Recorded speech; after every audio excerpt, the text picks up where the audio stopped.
মুহাদ্দিসিনে কেরাম ওয়াহিয়ুম মিনাল্লাহ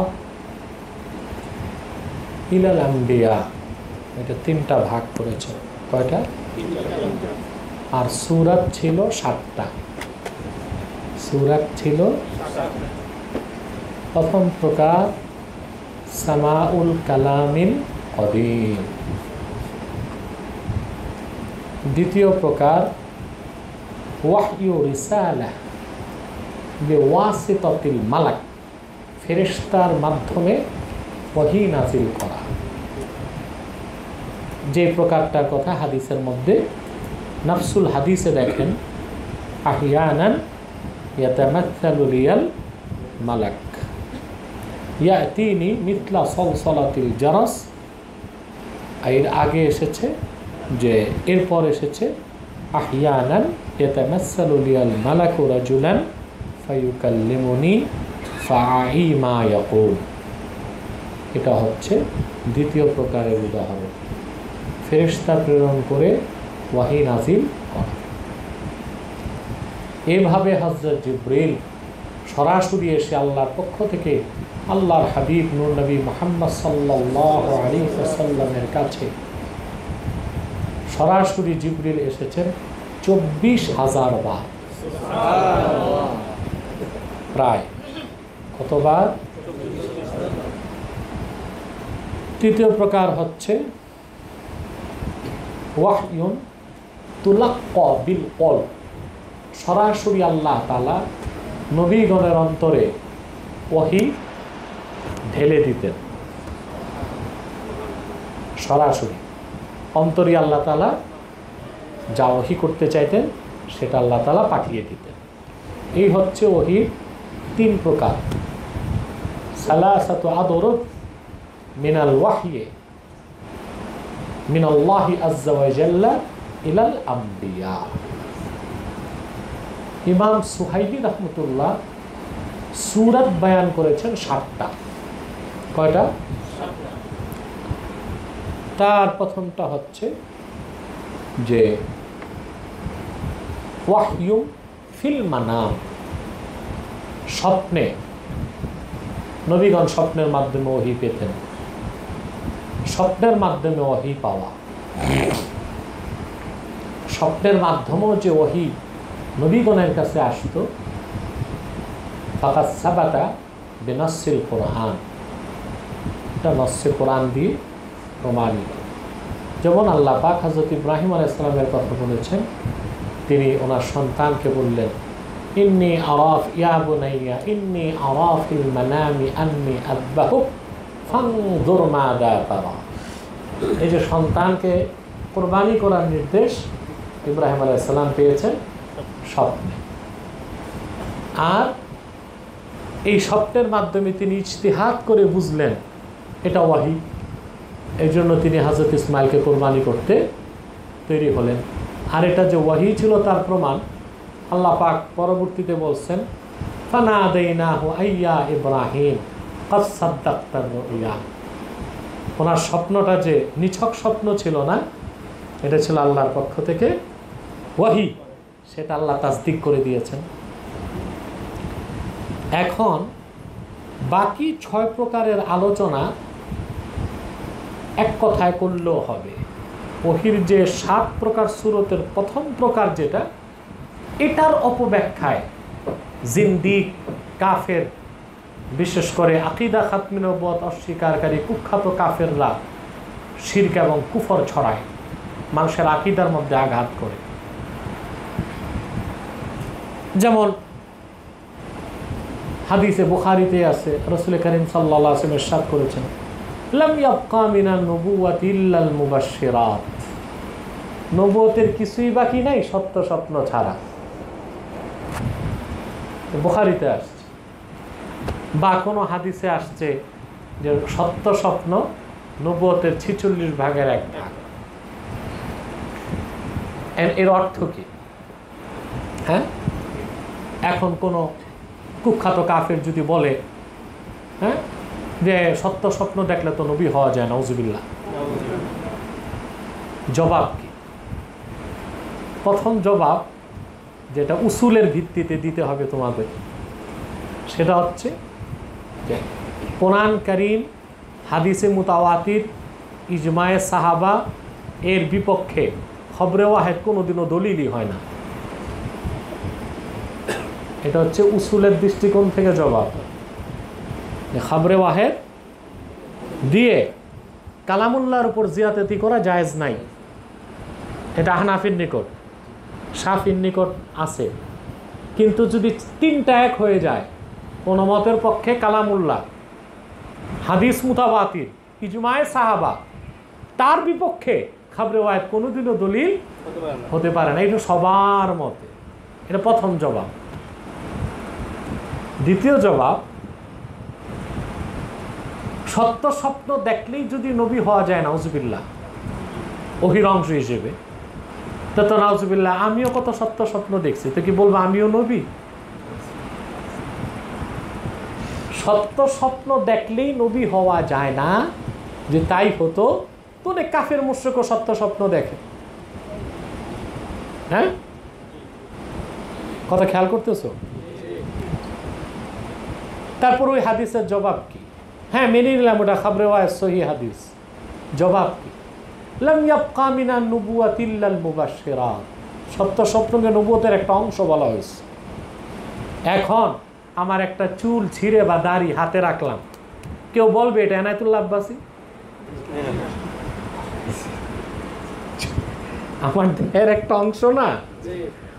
এখন কোনো পাগলও বলবে যে এটা এনায়েতুল্লাহ আব্বাসী? এটা এনায়েতুল্লাহ আব্বাসীর দেহের একটা অংশ, চুল। আমার হাতও যদি কেটে রেখে দেয় কোথাও, কোনো পাগলে বলবে এটা এনায়েতুল্লাহ আব্বাসী? অংশ। এটা নবুয়ত না। নবুয়তের অংশ তো অংশই, এটা অংশই, সেটাকে নবুয়ত বলা হবে না। জবাবগুলো পাচ্ছ?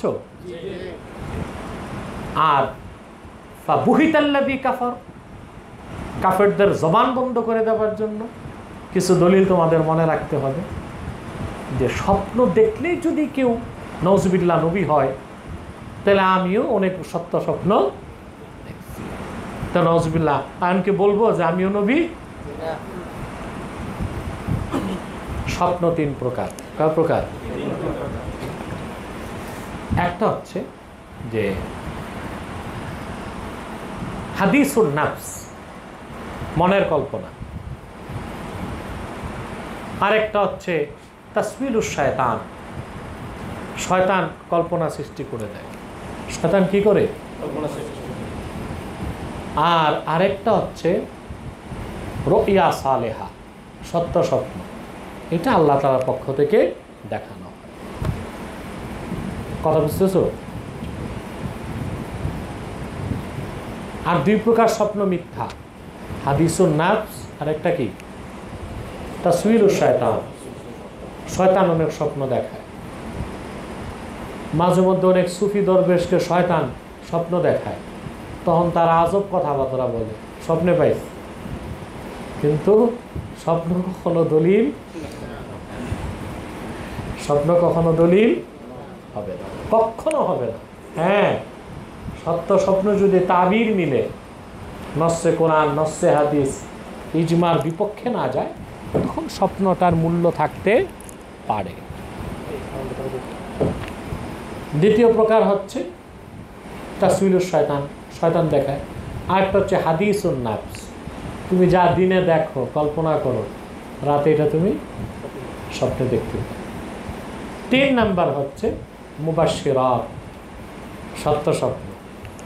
এটা আল্লাহ তাআলা মুমিনকেও দেখান, কাফেরকেও। অতএব শুধু সত্য স্বপ্ন দেখার দ্বারা নবী হওয়ার কোনো সুযোগ নাই। নাউযু বিল্লাহি। আল্লাহ পাক সুবহানাহু ওয়া তাআলা সূরা ইউসুফে এই ব্যাপারে স্পষ্ট করে দিয়েছেন। শুধু ইউসুফ আলাইহিস সালাম যখন জেলখানায় গেলেন, ইউসুফ আলাইহিস সালাম জেলখানায় ছিলেন, হ্যাঁ, আল্লাহ বলছেন ফালাবিথা ফিস সিজনি বিদআ সিনিন, তিনি কয়েক বছর জেলখানায় ছিলেন। আহমদ বিন হাম্বল ওনার মুসনাদে লিখেছেন 7 বছর। বিদআ সিনিন দিয়ে মুরাদ 7 বছর। অনেকে বক্তারা বলে 12 বছর ছিলেন, এটা তাদের মুখস্থ কথা। কি কথা? অধিকাংশ বক্তাই বাংলাদেশে পড়াশোনা না করেই ওয়াজ করে, এতে মানুষ গোমরা হয়ে যাচ্ছে। পড়াশোনার সময় কই, 1 রাতে 3 মাহফিল। এই যে বের হয় ওয়াজ করতে, বক্তা আসর নামাজ পড়ে না, মাগরিব পড়ে না, এশাও পড়ে না, সারা রাত মাহফিল করে পকেট ভর্তি টাকা নিয়ে বাড়ি আসে, ফজরও পড়ে না, ওয়াজ করতেছে। এতে কেমন তাসির হবে মানুষের? এই জন্যই তো বাংলাদেশে এত ওয়াজ মাহফিলের পরও মানুষের কোনো পরিবর্তন নেই, তাসির। আল্লাহ পাক বলেন ওয়াদাখালা মাআহু সিজনা ফাতায়ান, ইউসুফ আলাইহিস সালামের সাথে 2 জন লোক কয়েদখানায় ঢুকলেন। কাফেরও যে সত্য স্বপ্ন দেখে, এটা নসে কোরআন দিয়ে সাব্যস্ত। ক্বালা আহাদুহুমা ইন্নী আরানি আ'সিরু খামরা ওয়া ক্বালা আল আখারু ইন্নী আরানি আহমিলু ফাওকা রাসি খুবসান তাকুলু আত-তায়রু মিন নাব্বিনা বিতাউইলিহি ইন্না নারাকা মিনাল মুহসিনিন। একজন বললেন, ইউসুফ, আমি স্বপ্নে দেখি যে আমি আঙ্গুর থেকে মদ সিঞ্চন করছি, নিংড়াচ্ছি। আরেকজন বলল, আমি দেখলাম আমার মাথায় রুটি পাখি খাচ্ছে। 2 স্বপ্নের ব্যাখ্যা তুমি বলো, আমরা বুঝতেছি তুমি খুব মহসেন মানুষ, ভালো মানুষ। হযরত ইউসুফ আলাইহিস সালাম দেখলেন দোনোটাই মুশরিক। এরা হচ্ছে আবিদুল আওসান, মূর্তি পূজারী, মুশরিক। তখন তিনি স্বপ্নের ব্যাখ্যা দেন নাই। নবীগণের দাওয়াতি কৌশল কি? তারা তো এখন ঠেকে গেছেন ইউসুফ আলাইহিস সালামের কাছে। আমাদের অভ্যাস, আমরা যারা সাধারণ মানুষ, মানুষের দুর্বলতার সুযোগে নিজের ফায়দা নেই। আমার একটা গাড়ি লাগবে, গাড়ি দেন, ঠিক না? বাড়ির ছাদ দেবো, 50 বস্তা সিমেন্ট দেন। মুরিদদেরকে এগুলো করি না আমরা, ভক্তদেরকে আরে কথা বলো। বক্তার সুর ভালো, কান্দাকাটি করায় বলে আমার একটা মাদ্রাসা আছে, কে কত দিবেন দেন। হাদিয়াও পাইলো, চান্দা উঠলো, 2 দিকেই লাভ। মানে মানুষকে আমরা কখনো ইমোশনাল ব্ল্যাকমেল, কান্দাকাটি করে নরম বানাই, তারপর ফায়দা হাসিল করি, মানুষের দুর্বলতাকে পুঁজি করে ফায়দা হাসিল করি। ইউসুফ আলাইহিস সালাম কি শিক্ষা দিলেন?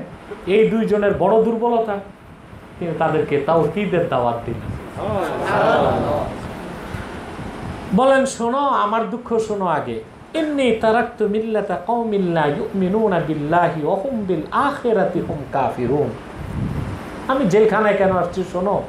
এমন একটা কওমকে তরক করে জেলখানায় শান্তিতে আশ্রয় নিছি যারা মুশরিক এবং আখিরাতকে বিশ্বাস করে। ভালো মানুষও জেলখানায় যেতে, জেলখানায় যাওয়া সবার জন্য খারাপ না। বদকার অনেক সময় জেলখানায় গেলে নেককার হয়, নেককার অনেক সময় জেলখানায় গেলে আল্লাহর ওলি হয়। বুঝতে পারছো? মানুষের পরিস্থিতি খারাপ হয়ে যাওয়ার পর চতুর্দিক থেকে আমাকে সতর্ক করা হলো, আপনাকে অ্যারেস্ট করবে। আপনাকে তো প্রথমেই অ্যারেস্ট করা স্বাভাবিক ছিল, আপনাকে করতে পারে। তা আমি আমার কাছের লোকদেরকে বললাম, আমি ভীত না, কারণ আমি তো 2 জেলখানায় আছি। দুনিয়াটা একটা জেলখানা, আর দুনিয়া সিজনুল মুমিন ও জান্নাতুল কাফির। আছি এক জেলখানায়, আর মুমিনের রুহুটা আছে দেহ নামক জেলখানায়। এই রুহু যতক্ষণ দেহে আল্লাহর সাক্ষাৎ পায় না, সেটা তো জেলখানাই নাকি? 2 জেলখানায় তো আছি। 14 শিখের 3 নাম্বার জেলখানায় দিলে তাতে সমস্যাই কি? এটা আমার মানসিক প্রস্তুতি ছিল আগেও, এখনো আছে। বুঝতে পারছো? এরপর হযরত ইউসুফ আলাইহিস সালাম তাদেরকে অনেক কথা আল্লাহ তাআলা সূরা ইউসুফে বলেছেন। তিনি তাওহীদের দাওয়াত দিলেন তাদেরকে স্বপ্নের ব্যাখ্যা দেওয়ার আগে।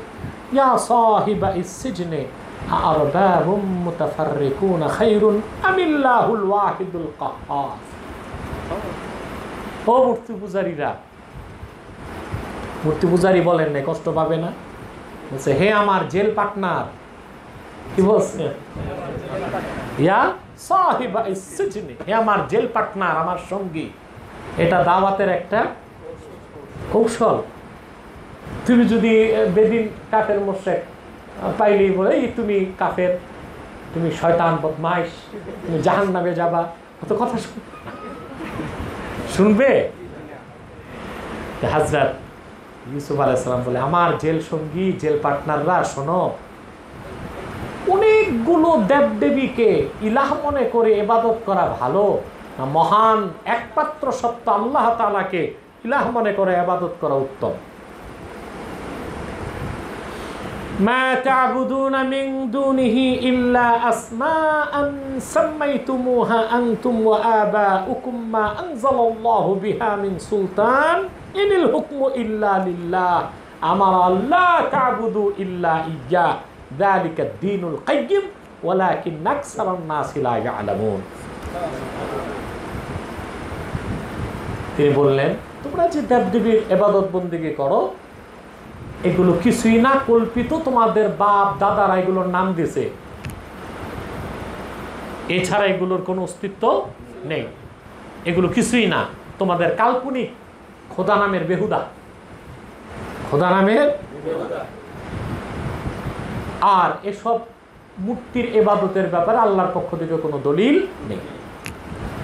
হুকুমাত, রাজত্ব একমাত্র আল্লাহ, সার্বভৌমত্ব আল্লাহ, তিনি হুকুম করেছেন তোমরা একমাত্র তার ইবাদত করবে, এটাই সত্য দিন।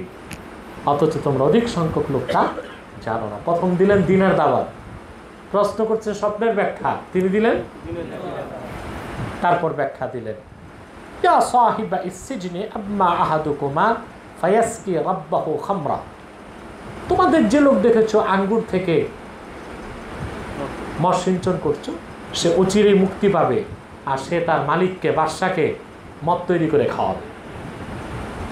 ওয়াম্মাল আখারু ফায়ুসলাবু ফাতাকুলু আত-তায়রু মিন রাসিহি ফাকুদিয়াল আমরুল্লাযী ফীহি তাস্তাফতিয়ান, আর দ্বিতীয়জন তাকে শুলে চড়ানো হবে আর তার মাথায় পাখি বসে তার মগজ ঠুকরিয়ে খাবে। আল্লাহ পাক বলেন ইউসুফ যা স্বপ্নের ব্যাখ্যা দিলেন তাই হলো। আমি কি বুঝাতে চাচ্ছি, ওই দুইটা লোক কাফের ছিল কিনা, স্বপ্ন দেখছে কিনা, সত্য স্বপ্ন কিনা, নাউজুবিল্লাহ। সত্য স্বপ্ন দেখলে যদি নবী হওয়া যায়, ইউসুফ আলাইহিস সালামের আগে বলতে ওই দুইটা নবী হয়েছিল, নাউজুবিল্লাহ। না, স্বপ্ন দেখার দ্বারা নবী হওয়া, কাফেররা অনেক সময় স্বপ্ন দেখতে পারে। অ্যাডলফ হিটলার, তাকে মানুষ ঘৃণা করে, সে 60 লক্ষ ইহুদিকে হত্যা করছে। আমি তার জন্য দোয়া করতে পারি না, সে কাফের, বদদোয়াও করি না।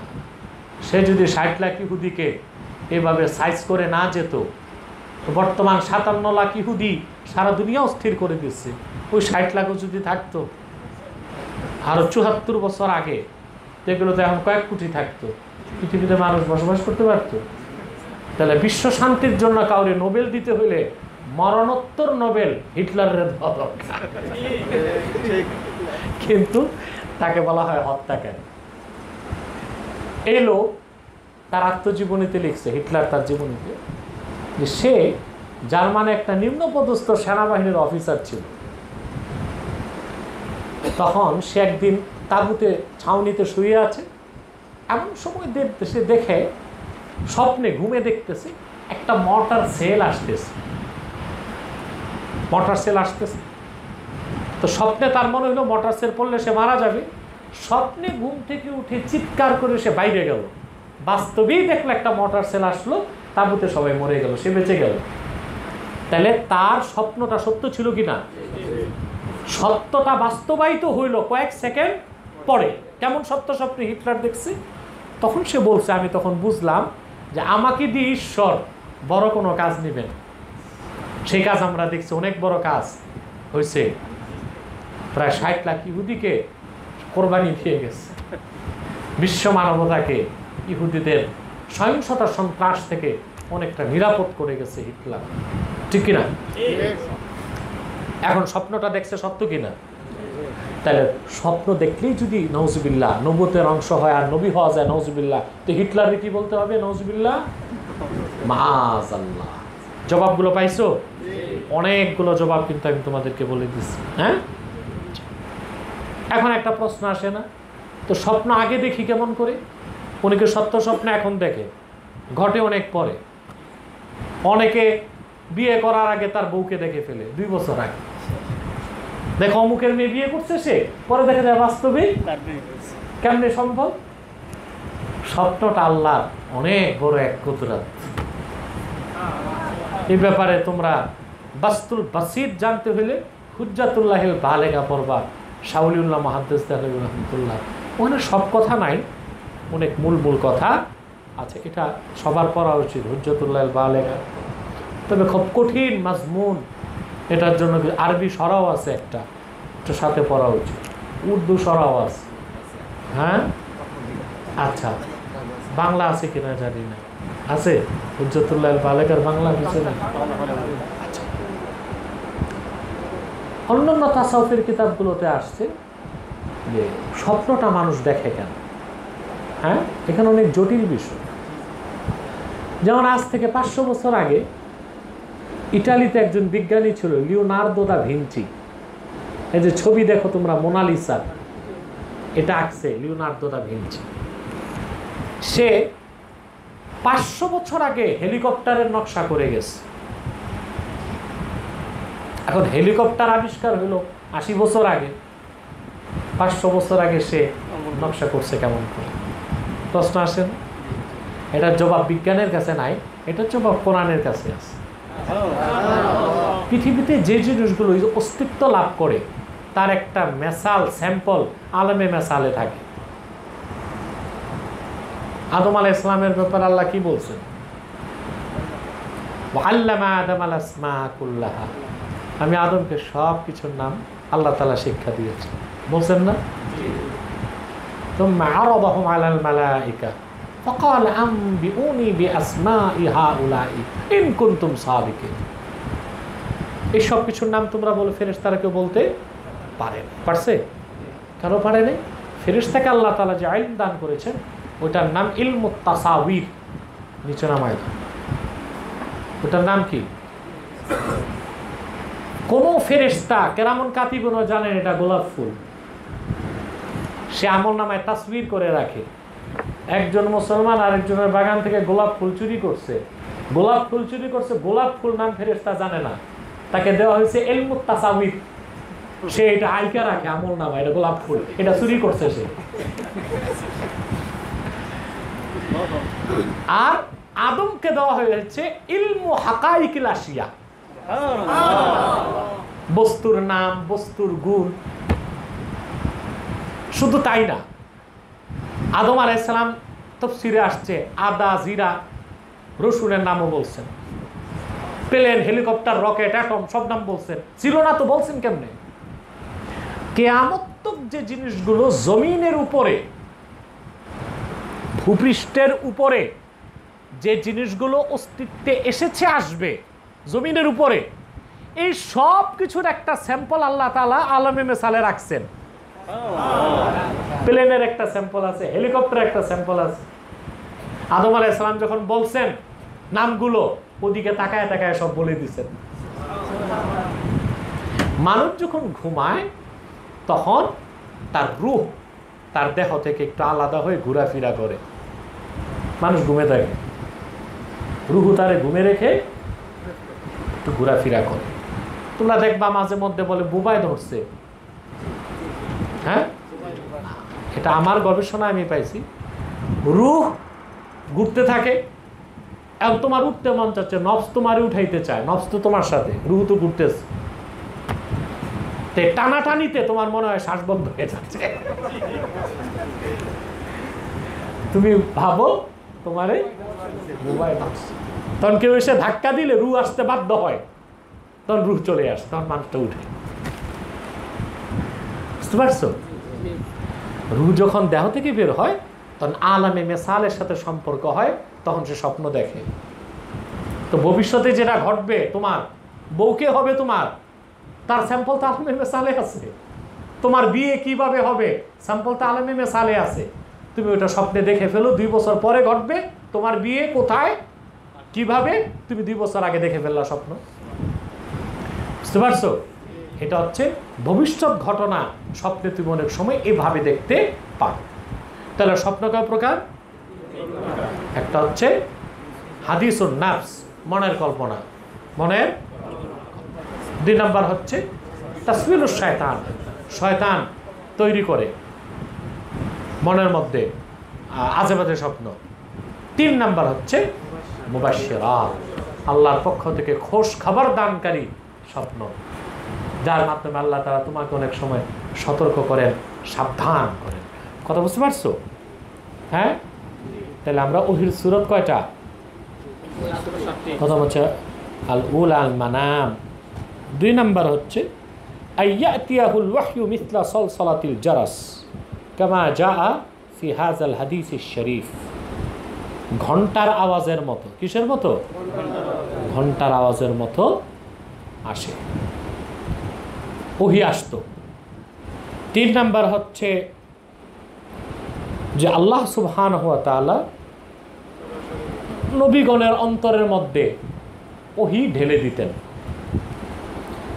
4 নাম্বার হচ্ছে আইয়াতামাসসালা লাহুল মালাকু রাজুলান, যেটা এই হাদিসের মধ্যে আসছে, ফেরেশতা সুদর্শন যুবক মানুষের সুরত ধরে নবীগণের কাছে আসতেন।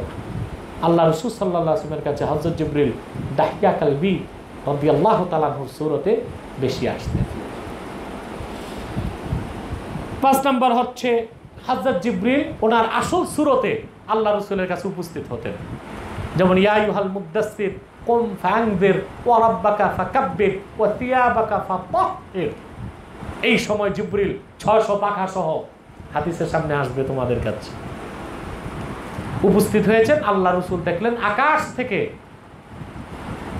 একেবারে শূন্য থেকে আকাশ পর্যন্ত কুরসিতে হযরত জিবরিল বসে আছেন 600 পাখা সহ।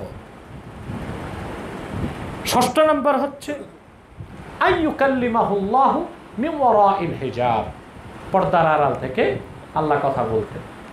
7 নাম্বার হচ্ছে ওয়াহয়ু ইসরাফিল, আল্লাহ রাসূল সাল্লাল্লাহু আলাইহি ওয়াসাল্লামের কাছে 2 কি 3 বছর জিবরিল আসার আগে হযরত ইসরাফিল ওহী নিয়ে আসতেন। কয় বছর? 2 কি 3 বছর। তখন ওহীতে কি আসতো? তাসবিহ, তাহলিল, জিক্র, এগুলো আসতো। এই হচ্ছে ওহীর 7 প্রকার। কথা বুঝতে পারছো? এখন হাদিসের মধ্যে যেটা আসছে আহইয়ানান ইয়াতিনি মিসলা সালসালাতিল জারাস, ঘন্টার আওয়াজের মতো। রাসূল করিম সাল্লাল্লাহু আলাইহি ওয়াসাল্লাম বলেছেন যে মাঝে মধ্যে ওহী আমার কাছে আসে ঘন্টার আওয়াজের মতো। মানে এটা দিয়ে বোঝানো হয়েছে সাউতুম মুতাদারাকুন লা ইউফহামু ফি আউয়ালি ওয়াহলা। আল্লাহ রাসূল সাল্লাল্লাহু আলাইহি ওয়াসাল্লাম বলেছেন ওহু আশাদ্দুহু আলাইয়া, আর এভাবে ওহী আসলে আমি একটু কষ্ট বেশি অনুভব করি, এটা আমার জন্য একটু কষ্টকর হয়। কি হয়? এভাবে যখন ওহী আল্লাহর পক্ষ থেকে আসে আমি আমার একটু বেশি কষ্ট অনুভব করি। ফায়ুফসামু আন্নি, এটার অনেকগুলো এরাব এসেছে। আফসামা ইউফসিমু, ইফসাম থেকে ফায়ুফসিমু, আবার ফায়াফসামু, আবার ফায়ুফসামু, 3 এরাবেই সহিহ। ফাসামা ইয়াফসিমু অর্থাৎ হচ্ছে ইনকাতা ইয়ানকাতি, থেমে যাওয়া। ফায়ুফসামু আন্নি ওয়াকাদ ওয়াইতু আনহু মা ক্বাল, এভাবে যখন ওহী আসা বন্ধ হয় তখন জিবরিল যা কিছু আমাকে আল্লাহর পক্ষ থেকে বলে সেটা আমি আত্মস্থ করে নিই। কি করে নিই? ওয়াইতু আনহু মানে হাফিজতু আনহু, অর্থাৎ জিবরিল এভাবে মিথলা সালসালাতিল জারাস, এভাবে যখন ওহী আমার কাছে আসে আমি একটু বেশি কষ্ট অনুভব করি। যখন এভাবে ওহী আসা বন্ধ হয় তখন জিবরিল আল্লাহর পক্ষ থেকে যা ওহী আমার কাছে নিয়ে আসে সব আমার আত্মস্থ হয়ে যায়, আমি আত্মস্থ করে ফেলি। ওয়া আহইয়ানান ইয়াতামাসসালু লিয়াল মালাকু রাজুলান ফায়ুকাল্লিমুনি, আইয়াতাশাক্কালুল মালাকু রাজুলান ফায়ুকাল্লিমুনি। কখনো কখনো আল মালাক এখানে আলিফ লাম আহাদ জেহনি, অর্থাৎ জিব্রিল। কে? হযরত জিব্রিল। মুরাদ কি? হযরত জিব্রিল, অন্য ফেরেশতা না। এটার কথা সামনে আসতেছে। ফেরেশতা কখনো কখনো আমার কাছে সুদর্শন পুরুষের শেকল বা আকৃতি ধরে উপস্থিত হয়। মালাক ফেরেশতা, মালাক শব্দটার উৎপত্তি আলুকা থেকে। আলুকা, এটা তোমরা লোগাত খুঁজে এটার মাদ্দা মাজদার খুঁজে পাবা না যদি সঠিকটা না পাও। এটা হচ্ছে আলুকা থেকে। আরবিতে কিছু কিছু মাজদার আছে সামাইভাবে আমাদের কাছে আসছে। মেশকাত, এটার মাজদার সারাদিন খুঁজে লোগাতে পাবা না যদি সঠিক মতো না যাও। হ্যাঁ, এটার মাদ্দা হচ্ছে কুয়া, কাফ ওয়াও তা। কুয়া থেকে মেশকাত। মালাক হচ্ছে আলুকা থেকে। আলুকা বিমানার রিসালা, আল্লাহর পক্ষ থেকে ফেরেশতাগণ আসতেন, এই জন্য আলুকা থেকে মালাক। মালাকের ব্যাপারে মুহাদ্দিসগণ বলেন মালাক হচ্ছে জিসমুল উলুইয়ুন লাতীফুন ইয়াতাশাক্কালু বিআইয়ি শাকলিন তাশা। অত্যন্ত পবিত্র নূরানি সত্তা ফেরেশতা, মন মতো যে সূরত ধরতে মন চায় ধরতে পারে। তবে এখানে কথা আছে, মুহাদ্দিসগণ এই কথাগুলো আর এরা ভাঙ্গেন নাই। ওই কাফের মুশরিকের সূরত ফেরেশতা কোনোদিন ধরবে না, কোনো দাড়ি চাষার সূরতও ধরবে না। ফেরেশতারে যদি কেউ সূরতে দেখে, দেখবে সবুজ পাগড়ি, দাড়ি, জুব্বা সাদা। আর শয়তান সব সূরত ধরতে পারে, কুত্তা শুয়োর সব সূরত শয়তান ধরে, ফেরেশতা সব সূরত ধরে না। যদিও বলা হয়েছে এটা শাক্কালু বিআইয়ি শাকলিন তাশা, ফেরেশতা যে কোনো শাকল ধরতে চাইলে কি করে। তার মানে এই না যে কাফের মুশরিকের সূরত ধরবে, হাইওয়ানের সূরত ধরবে না। ফেরেশতা সবসময় সূরত ধরবে কার? আদম আলাইহিস সালামের। হ্যাঁ, কারণ ফেরেশতার কাছে মানুষের মডেল কে? খালাকাল্লাহু আদামা আলা সূরাতিহি। ওটার ব্যাখ্যা আছে আবার ভিন্ন, কিন্তু আদমের সূরতে ফেরেশতা দাঁড়াবেন সূরত ধরলে। আর আদম আলাইহিস সালামের তো অনেক বেশি সুন্দর ছিলেন, দাহিয়া কালবি। হাদিসে আসছে মহিলারা পর্দা করতেন না, উনি পর্দা করতেন যেন ওনার মহব্বতে মহিলারা না পড়ে। এত সুন্দর ছিলেন হযরত দাহিয়া কালবি রাদিয়াল্লাহু তাআলা, এত সুন্দর ছিলেন। হাদিসে আসছে, আসমাউর রিজালে আসছে, উনি মুখ ঢেকে চলতেন যেন মহিলারাও ওনাকে দেখে ফিতনায় না পড়ে। এত সুন্দর ছিলেন হযরত দাহিয়া কালবি। উনি যখন পথ দিয়ে হেঁটে যেতেন, সব মানুষ পুরুষরা কাজকর্ম বাদ দিয়ে তাকায় থাকতো। হযরত জিবরিল অধিকাংশ সময় দাহিয়া কালবির সূরত ধরে আসতেন। কখনো কখনো হযরত জিবরিল অপরিচিত সূরতে আসতেন, কেউ চিনতেন না, যেটা হাদিসে জিবরিলে আসবে তোমরা পাবা। হ্যাঁ, লা ইয়ারিফুহু মিন্না আহাদুন। হ্যাঁ, এক এক শব্দে আসছে হাদিসে, অর্থাৎ আমাদের মধ্যে কেউ তাকে চিনল না। ফেরেশতা আবার প্রধানত দুই প্রকার। কয় প্রকার? দুই প্রকার। একটা মালাক উলুই, এই ফেরেশতারা সৃষ্টি হয়েছে আকাশের উপর, এদের কাজকর্ম আকাশের উপর। আরেক প্রকার ফেরেশতা সুফালি, এই যে আমাদের দারোগা দুইজন যে আছে এখানে আমল নামায় লিখতেছে, ঠিক কিনা? আল্লাহ প্রচুর ফেরেশতা ওনার কর্মী হিসেবে রাখছেন। ফেরেশতা যদি না থাকতো মানুষের পক্ষে বেঁচে থাকা সম্ভব। এক একটা মানুষ চিন্তা করা যায়, এক একটার হেফাজতে আল্লাহ ফেরেশতা নিয়োগ রাখছেন। যেমন সূর্যের অতি বেগুনি রশ্মি, যেটাকে বলে আলট্রা ভায়োলেট রে, এটার জন্য পৃথিবীতে যদি আসে মানুষের চামড়ায় ক্যান্সার হয়ে যাবে। আল্লাহ ওজন স্তর দিয়ে রাখছেন, ওটার দায়িত্বে ফেরেশতা আছে। প্রত্যেকটা মানুষের মাথায় গড় বায়ু চাপ 27 মণ। কত? এই বায়ুর চাপ যদি আল্লাহ উঠায় দেন, মানুষ সূর্য আর চাঁদের আকর্ষণে উপরের দিকে চলে যাবে। এই বাতাস দিয়ে আল্লাহ তাআলা আটকায় রাখছেন। এটার নিরাপত্তায় ফেরেশতা নিয়োজিত আছে। জাওহারাতুন নাইয়ারাতে আসছে প্রত্যেক মুমিনের জন্য 6 জন ফেরেশতা বরাদ্দ আছে, তার আগে পিছে চারপাশে। এই জন্য সবসময় বেশি মেসওয়াক করা উচিত, তাহলে ফেরেশতা পছন্দ করে। যারা বেশি মেসওয়াক করে, আতর যারা বেশি ব্যবহার করে, ফেরেশতা তাদেরকে পছন্দ করে। বিড়ি সিগারেট যারা খায়, পেঁয়াজ রসুন খায়, ফেরেশতা তাদেরকে একটু ঘৃণা করে এবং দূরে সরে যায়। কিতাবে কথাই আসছে কায়দা কুল্লিয়া, ইন্নাল মালাইকাতা তাতাআদ্দি মিম্মা ইয়াতাআজ্জি মিনহু ইবনু আদম। মানুষ যে জিনিসে কষ্ট পায়, পেঁয়াজের গন্ধ, রসুনের গন্ধ, সিগারেটের গন্ধ, ফেরেশতা ওই জিনিসে কষ্ট পায়। ফেরেশতাদের মধ্যে সবচেয়ে উপরের স্তরের হচ্ছে ফামিনহুম মান হিয়া মুস্তাগরিকাতুন ফি মারিফাতিল্লাহি আযজা ওয়া জাল্লা হুম মালাইকাতুল মুকাররাবুন। একদম উপরের স্তরের ফেরেশতা যারা, তারা মালায়েকা মুকাররাবুন। তাদের কোনো কাজ নাই, শুধু আল্লাহর মারিফতে ডুবে আছে তারা, তাদের আর কোনো কাজ নাই। মালায়েকা মুকাররাবুন যারা, তারা মুস্তাগরিকাতুন ফি মারিফাতিল্লাহ, আল্লাহ তাআলার মারিফতে, মহান আল্লাহ তাআলার মারিফত, সুবহানাল্লাহ। এটা উচ্চারণ করার মতো পবিত্রতা আমরা অর্জন করি নাই। আল্লাহ তাআলার মারিফতে সর্বক্ষণ তারা বিভোর হয়ে আছে। তারা মালায়েকা মুকাররাবুন। তারপর মালায়েকা উলুই যারা আকাশের উপর, তারপর মালায়েকা সুফুলি যারা নিচে কাজ করে।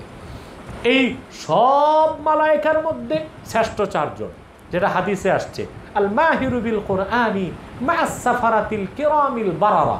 এই বারারা চারজন, জিবরিল, মিকাইল, ইসরাফিল, মালাকুল মউত। আজরাইল নাম কোরআন হাদিসে নাই, সিয়াসিত্তায় তো আজরাইল নাম নাই, কোরআন কারীমেও নাই। নাম হচ্ছে মালাকুল মউত। এটা ওয়াজে আবার কইও না, জনগণ হাদিয়া তো দিবে না, পিঠে হাড্ডি গুড্ডি ভাঙ্গা দিবে। সারা জীবন শুনলাম আজরাইলের নাম, আজরাইল নাম নাই। আছে আজরাইল, মালাকুল মউত নামে। কথা বুঝতে পারছো? সব কথা জনগণের কাছে বলতে নাই। এমন কথা বলার দরকার কি জনগণের কাছে, যেটা জনগণ বুঝবে না। এ দিয়ে নিজের পাণ্ডিত্য জাহির হয়। কি জাহির হয়? না, এটা ঠিক না। এগুলো ছাত্রদের মজলিসে বলা যায়, ওলামায়ে কেরামের মজলিসে বলা যায়। সব ওয়াজ সব জায়গায় করা যাবে না। মুক্তাজা হাল বুঝে ওয়াজ করতে হবে। আর হযরত আলীর নির্দেশক, কাল্লিমুন নাসা কাদরা উকুলিহিম, মানুষের জ্ঞান অনুপাতে কথা বলো। কি অনুপাতে? তোমাদের কষ্ট হচ্ছে? তো এই ফেরেশতা আবার মোট ভাগ করা যায় 12 প্রকার। কয় প্রকার? এটা যদি বিস্তারিত পড়তে চাও, তোমরা তাফসীরুল কবির মুতালা করবা। ইন্নী জাআ ইয ক্বালা রাব্বুকা লিল মালায়েকা, এই আয়াতের ব্যাখ্যায় আল্লামা রাজি এই 12 প্রকার ফেরেশতাদের 12 প্রকার উল্লেখ করছে। কথা বুঝতে পারছো? তো ওয়াহয়ানান ইয়াতামাসসালুল মালাকু রাজুলান ফায়ুকাল্লিমুনি ফাঈ মা ইয়াকুল। রাসূল কারীম সাল্লাল্লাহু আলাইহি ওয়াসাল্লাম বলেন, কখনো কখনো জিবরিল মানুষের সূরত ধারণ করে আমার কাছে আসে, আল্লাহর পক্ষ থেকে ওহী নিয়ে। জিবরিল আল্লাহর কথা আমাকে শোনায়, আমি তা আত্মস্থ করি। قالت عائشة رضي الله تعالى عنها ولقد رأيته ينزل عليه الوحي في اليوم الشديد البرد فيفسم عنه وإن جبينه ليتفصد عرقا। আয়েশা রাদিয়াল্লাহু তাআলা আনহা বলেন যে আল্লাহ রাসূল সাল্লাল্লাহু আলাইহি ওয়াসাল্লামকে আমি দেখেছি প্রচণ্ড শীতের সময়ও আল্লাহ রাসূল সাল্লাল্লাহু আলাইহি ওয়াসাল্লামের কাছে ওহী আসতো। প্রচণ্ড শীতে আল্লাহর হাবিব মুহাম্মদ সাল্লাল্লাহু আলাইহি ওয়াসাল্লামের কাছে আল্লাহর পক্ষ থেকে জিবরিল ওহী নিয়ে আসতেন। কিন্তু আমি দেখতাম প্রচণ্ড শীতেও ওহী আসা যখন বন্ধ হতো, রাসূল করিম সাল্লাল্লাহু আলাইহি সাল্লামের নূরানি কপাল মোবারক থেকে ঘাম ঝরত। মোটামুটি তাকরীর যা দরকার হয়ে গেছে। এখন কিছু সুয়ালে মুকাদ্দারের জবাব তোমাদেরকে দিতে হচ্ছে। কথা বুঝতে পারছো? এটা হচ্ছে তোমার প্রশ্ন আসতে পারে যে كيف مثل بصلصلة الجرس وقد كره صحبته في السفر لأنه مزمار الشيطان كما أخرجه أبو داود في السنن। রাসূল করিম সাল্লাল্লাহু আলাইহি ওয়াসাল্লাম ঘন্টার উদাহরণ কেন দিলেন, অথচ তিনি সফরে ঘন্টা নিয়ে যেতে নিষেধ করছেন? সফর করতে ঘন্টা নিয়ে নিষেধ করছেন, তো ঘন্টার উদাহরণ কেন দিলেন? প্রশ্ন আসে না? সফরে রাসূল করিম সাল্লাল্লাহু আলাইহি সাল্লাম ঘন্টা নীতি নিষেধ করছেন, তুমি যদি উঠে ঘন্টা বেঁধে চলো, শত্রু তো জানবে তুমি আসতেছো যুদ্ধ করতে, এই জন্য কি নিষেধ। কিন্তু মেসাল দেওয়ার সময় রাসূল করিম সাল্লাল্লাহু আলাইহি সাল্লাম মিথলা সলাতিল জারাস দিয়ে উদাহরণ দিয়েছেন, ঘন্টা একের পর এক বাজে। তো জিবরিল যখন ওহী নিয়ে আসতো, এটা ছিল কি সাউতুম মুতাদারাক, হ্যাঁ, লা ইউফহামু ফি আউয়ালি ওয়াহলা, প্রথম অবস্থায় বোঝা যেত না, কিন্তু যখন জিবরিল কাছে চলে আসতো তখন আল্লাহর পক্ষ থেকে আগত সব ওহী রাসূল করিম সাল্লাল্লাহু আলাইহি ওয়াসাল্লাম শুনতেন। এবং ওহীটা যখন রাসূল করিম সাল্লাল্লাহু আলাইহি ওয়াসাল্লামের কাছে আসতো তখন এটা থাকতো নিরবিচ্ছিন্ন। কি থাকতো? এমন না যে জিবরিল কিছু ভুলে গেছেন, হ্যাঁ, একবার চলে গেছেন আবার আসছেন, না, একবারে যতটুকু ওহী আল্লাহর পক্ষ থেকে পাঠানো হতো, হযরত জিবরিল একেবারে নিরবিচ্ছিন্নভাবে আল্লাহর পক্ষ থেকে ওহী রাসূল করিম সাল্লাল্লাহু আলাইহি ওয়াসাল্লামের কাছে পৌঁছে দিতেন। দ্বিতীয় প্রশ্ন আসে যে মা কিলা মিনাল মুরাদ আল মালাক ফি কওলিহি ইয়াতামাসসালু লিয়াল মালাকু রাজুলান। হাদিসে যে আসছে মালাকের কথা, আলিফ লাম দিয়ে আমরা আলিফ লাম আহাদ জেহনি কিভাবে ধরবো, যা দিয়ে অর্থ করি জিবরিল? কারণ হাদিসের মধ্যে তো আছে হযরত ইসরাফিলও আসছেন, তো এখানে যদি জিবরিল নয় আমরা ইসরাফিল ধরি, প্রশ্ন আসে না? এটার জবাবে মুহাদ্দিসিন বলেন ইন্নামা কানা ইয়ানজিলু ইসরাফিল বিল কালিমাতি ওয়াত তাসবিহাত ওয়াল আসকার। জিবরিল রাসূল করিম সাল্লাল্লাহু আলাইহি ওয়াসাল্লামের কাছে পূর্ণাঙ্গ কোনো সূরা বা আয়াত নিয়ে আসতেন না, তিনি আসতেন বিভিন্ন তসবিহ, তাহলিল, জিকির নিয়ে রাসূল করিম সাল্লাল্লাহু আলাইহি ওয়াসাল্লামের কাছে আসতেন। কথা বুঝতেছেন? এই ব্যাপারে আল্লামা বদরুদ্দিন আইনী রাহমাতুল্লাহ চমৎকার একটা ঘটনা উল্লেখ করেছেন, যে আমরা কিভাবে এই কথা বলবো হযরত জিবরিলই রাসূল করিম সাল্লাল্লাহু আলাইহি ওয়াসাল্লামের কাছে 23 বছর এসেছেন, হ্যাঁ, মিকাইল মাত্র 2 বছর এসেছেন, এটা কিভাবে আমরা বলবো? প্রশ্ন আসে না?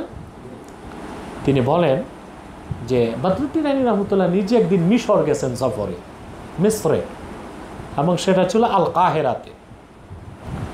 কথা বুঝতেছেন? ওখানে যাওয়ার পর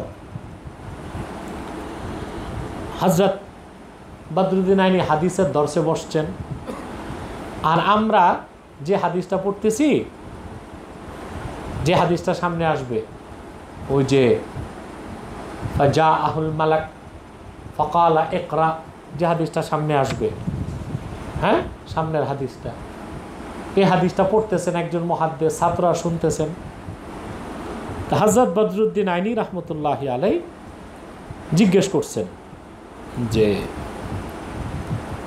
ফাসআলতুহুম আনিল মালাক মান হুয়া। আল কাহেরার যিনি মুহাদ্দিস পড়াইতেছেন ওনাকে জিজ্ঞেস করলাম মালাক উনি কে, কি নাম? তো তারা সবাই বললেন, মিশরের আলেমরা, হযরত জিবরিল। আবার কে হবেন? তখন বলছেন মাদ দালিলু আন যালিকা মিনান নাকল। হযরত জিবরিল যে রাসূল করিম সাল্লাল্লাহু আলাইহি ওয়াসাল্লামের কাছে ওহী নিয়ে এসেছেন, ইসরাফিল আসেন নাই, হ্যাঁ, বুঝতেছেন? এটা নজ দেন, কি দেন? কোরআন কারীম থেকে নজ দেন। তখন একজন চ্যালেঞ্জ করছেন মুহাদ্দিসদের মধ্যে, চ্যালেঞ্জ করলেন লা না'লামু মালাকান নাযালা বিল কুরআন আলা রাসূলিল্লাহি সাল্লাল্লাহু আলাইহি ওয়াসাল্লাম ইল্লা জিবরিল। জিবরিল ছাড়া তো কেউ আল্লাহ রাসূল সাল্লাল্লাহু আলাইহি ওয়াসাল্লামের কাছে, আল্লাহ রাসূল সাল্লাল্লাহু আলাইহি ওয়াসাল্লামের কাছে জিবরিল ছাড়া অন্য কোনো ফেরেশতা এসেছেন ওহী নিয়ে, এটা আমাদের জানাই নাই। তখন বদরুদ্দিন আইনী আহমদ বিন হাম্বলের মুসনাদ থেকে সনদ সহ হাদিস পড়ছেন যে হযরত জিবরিলও, হযরত ইসরাফিলও কয়েক বছর রাসূল করিম সাল্লাল্লাহু আলাইহি ওয়াসাল্লামের কাছে কি নিয়ে এসেছেন? ওহী নিয়ে রাসূল করিম সাল্লাল্লাহু আলাইহি ওয়াসাল্লামের কাছে ইসরাফিলও এসেছেন। তখন তিনি ওই মুহাদ্দিস বদরুদ্দিন আইনীকে কোরআন কারীম থেকে দলিল দিয়েছেন, নাযালা বিহির রূহুল আমিন। আল্লাহ বলছেন মুহাম্মদ সাল্লাল্লাহু আলাইহি ওয়াসাল্লামের কাছে কোরআন নিয়ে এসেছেন রুহুল আমিন, হ্যাঁ, আল কোরআন ওয়ার রূহ আই জিবরিল।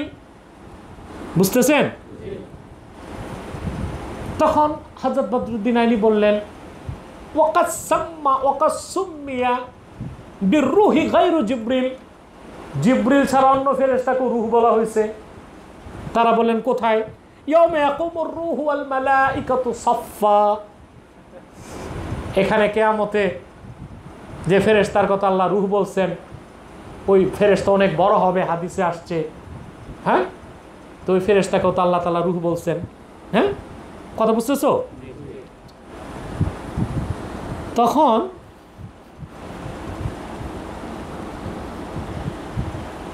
এখন বদরুদ্দীন আইনি রহমতুল্লাহ বললেন যে সবাই স্তব্ধ হয়ে গেছে। এখন বদরুদ্দীন আইনিকে জিজ্ঞেস করছেন আপনি বলেন কি দলিলে আমরা বলবো। তখন হযরত জিবরিল বললেন যে আল্লাহ তাআলা কিয়ামতের দিন যে ফেরেশতাকে রূহ বলছেন তাকে শুধু রূহ বলছেন, আর জিবরিলকে বলছেন রূহুল আমিন। তার সাথে আমানতকে আল্লাহ সম্পর্ক করছেন, ওহির আমানত এটা সুপর্দ করছেন আল্লাহ তাআলা জিবরিলকে। জিবরিলকে শুধু রূহ বলেন নাই, অন্য ফেরেশতাকে কি বলছেন? ইয়াউমা ইয়াকুমুর রূহু ওয়াল মালায়েকা, ইয়াউমা ইয়াকুমুর রূহুল আমিন বলেন নাই, কিন্তু জিবরিলকে কি বলছেন? রূহুল আমিন। ওহির আমানত এটা আল্লাহ জিবরিলকে দিয়েছিলেন।